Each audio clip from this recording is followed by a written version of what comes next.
Hadithi hadithi. Hadithi njoo. Hadithi hadithi. Hadithi njoo. Paukwa. Pakawa. Sahani. Ya mchele. Giza.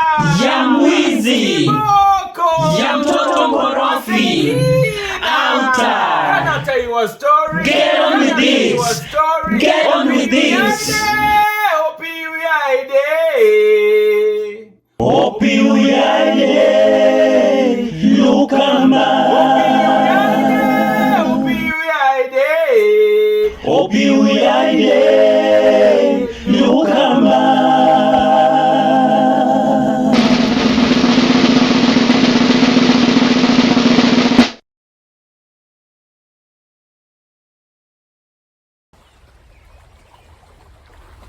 Greetings, greetings. Salam alaikum.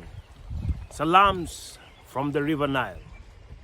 My name is George, but I go by the name Fishmonger Stories. Are you ready for a story? Can I tell you a story? Are you ready for a story? Let's go. Hadithi hadithi. Hadithi njoo. Once upon a time, hapo zamani za kale, Chongilala, there lived a very merciful king.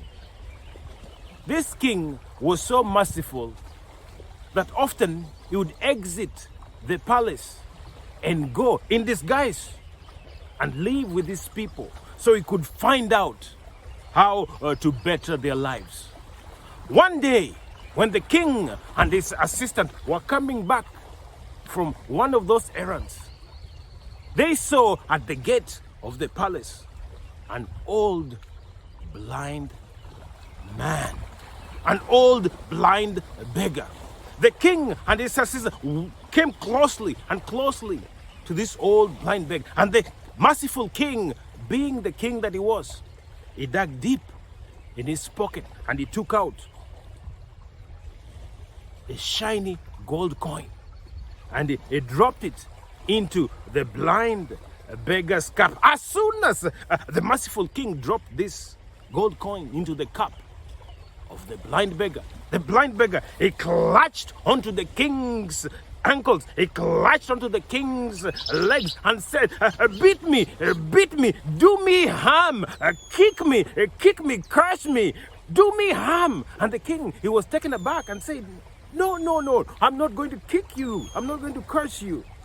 And the old blind beggar, he said, I deserve it. Beat me, kick me, curse me. I deserve it. Do me harm. Kick me and curse me. I deserve it.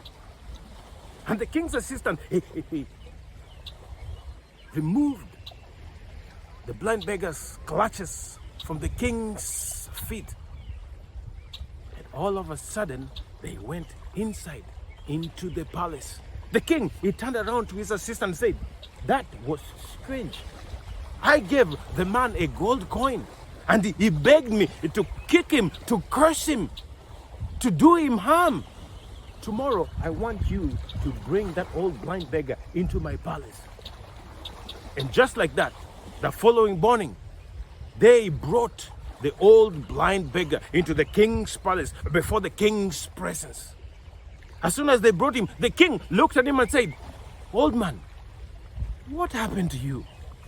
Yesterday, I gave you a gold coin and you begged me to kick you, to curse you, to do you harm. What happened to you? What happened to you?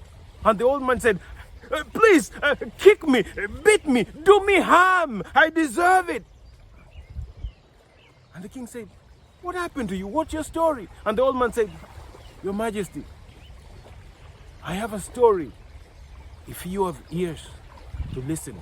Yes, said the king, I have the ears to listen. What's your story?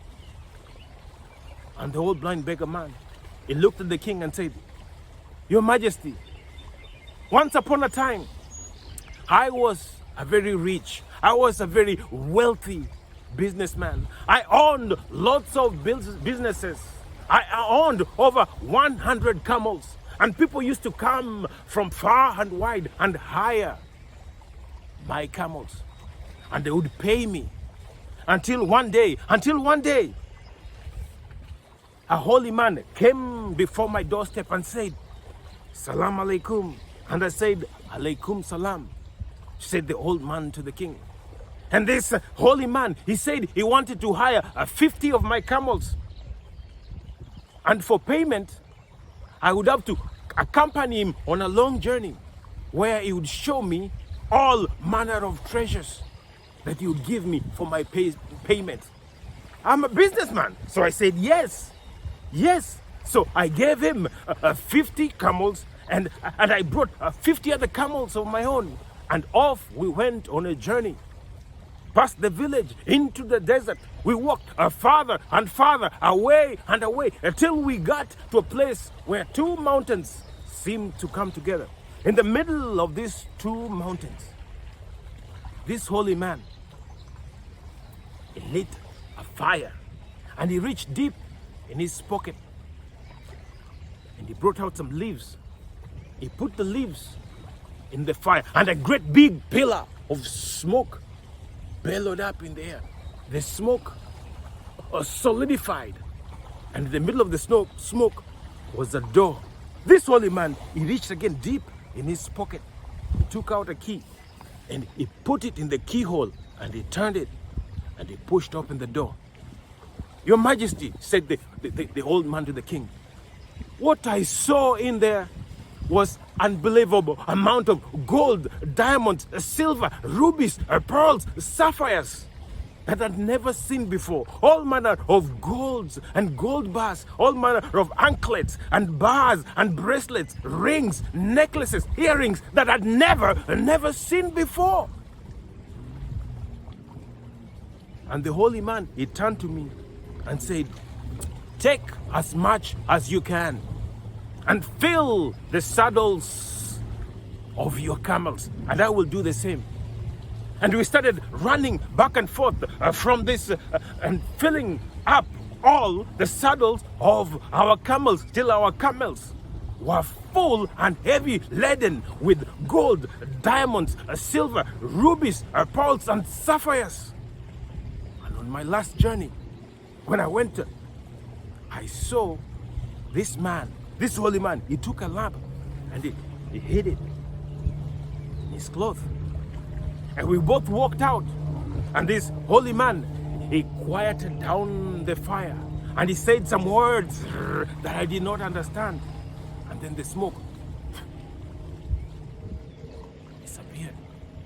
And then we started to walk back towards the village.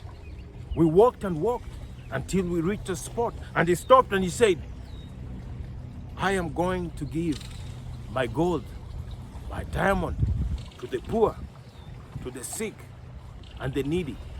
What you do with your gold depends on you. When I'm done giving my gold to the poor, the sick, and the needy, I will bring back your 50 camels. And we both parted different ways. And I started to take my 50 camels, heavy laden with gold, diamond, silver, rubies, pearls, and sapphires. But then, something did not sit right in my heart. I tethered all my 50 camels and turned around and I ran after the holy man. I said, holy man, wait a minute. Surely he's a holy man. Does he need 50 camels? He said, yes, sir. I said, holy man, do you need 50 camels to give to the poor? Give me 30 camels. And he said, sure. He was a very gracious holy man. And so I took 30 of his camels. Now I had over 50 plus 30. I had 80 camels. And he had 20 camels. And we both went different ways. Your Majesty, said the poor man, I untied my camels and I started to walk away. But something did not sit right in my heart. I said, he's a holy man. Surely, does he need that many camels? So I retethered my camels and I ran back to him. I said, holy man, do you need all those camels? Please, give me 10 more. And he turned around and he said, yes, I'll give you 10 more. And so he gave me 10 and he had 10. And I had 90 camels, heavy laden with all manner of gold, diamonds, silver, rubies, pearls, and sapphires. And I started to walk away, but still, something was gnawing in my heart. I said, he's a holy man. All that poor people need are prayers and laying of hands and anointment. Does he really need all that camels to give to the poor people, all those gold? So I turned around and I chased him. I said, holy man, stop. Do you really need that many gold? Poor people just need prayers and laying of hands and anointing. Please, give me 10 more. And he looked at me and said, you are a really mean, selfish person.